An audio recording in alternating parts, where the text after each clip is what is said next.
Hello everyone. So this is the first time you see my face if you haven't taken a course with me before. I wanted to touch base on a couple of things regarding our winter course.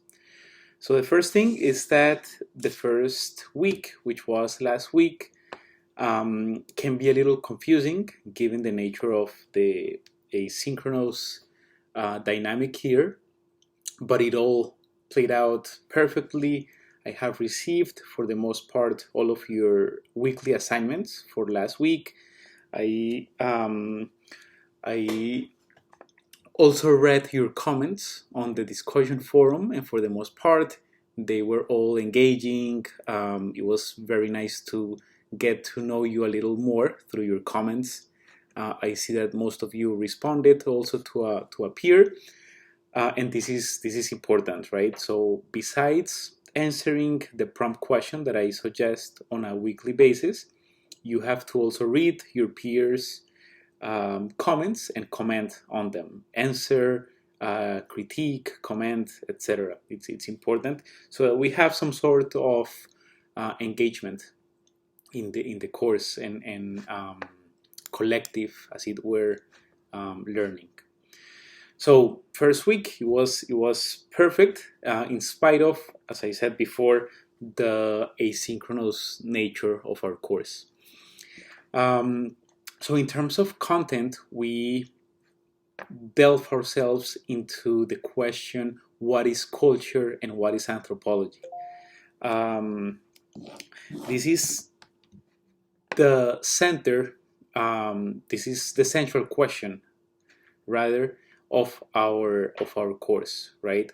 How is it that we are going to try to understand some of the things that we see on an everyday basis through the lens of culture? And for that, of course, we have to understand what culture is. There is a definition that I always like to share with students, and that was given to me by a former professor, the founder of the anthropology department, the graduate program, the doctoral program at the Graduate Center, CUNY, Eric Wolf. And he defined culture very simply, but very eloquently. He said that culture is the way that people solve problems.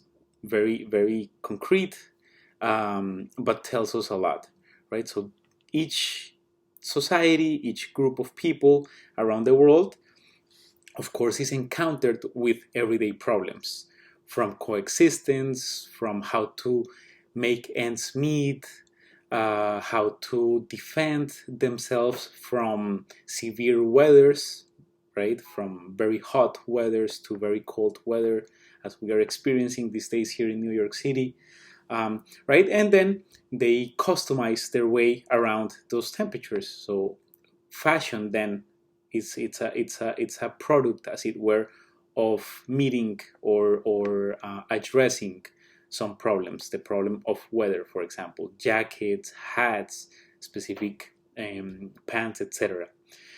Um, in arid areas, people also have to find ways to find food, right? That is not easily found as perhaps in more tropical areas, right? And thus, gastronomy is also a product, right? An effect, an expression of culture, right? So um, um, the way people get together to resolve problems, to resolve their daily necessities, gives rise then to what we understand as culture, right? Which includes, as I said, fashion, right? Or we can um, understand fashion as the way we protect ourselves from the natural environment.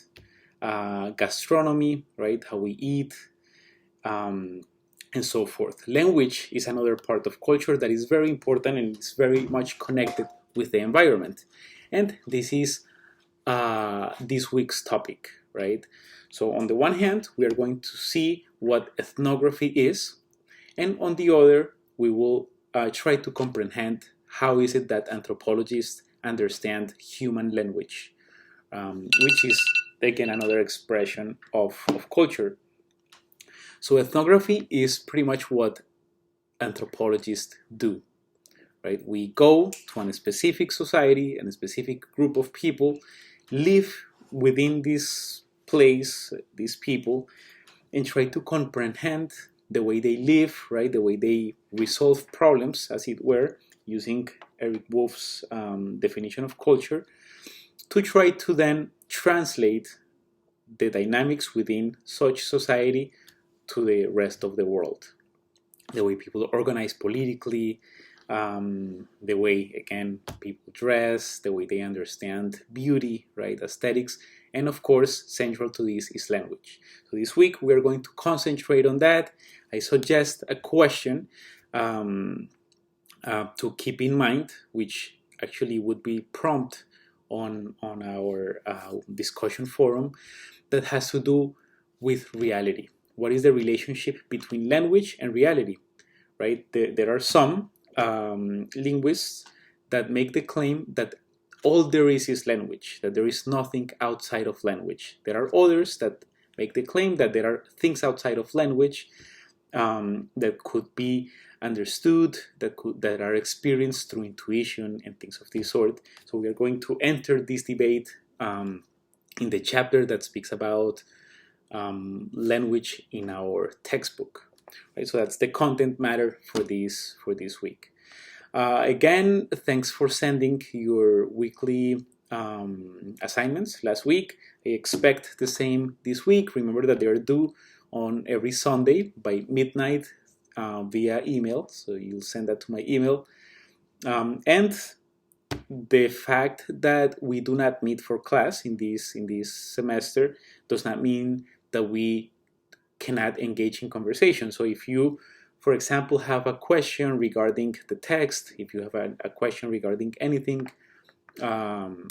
concerning, of course, the class, please reach out and we can set up a Zoom call or a phone call to chat.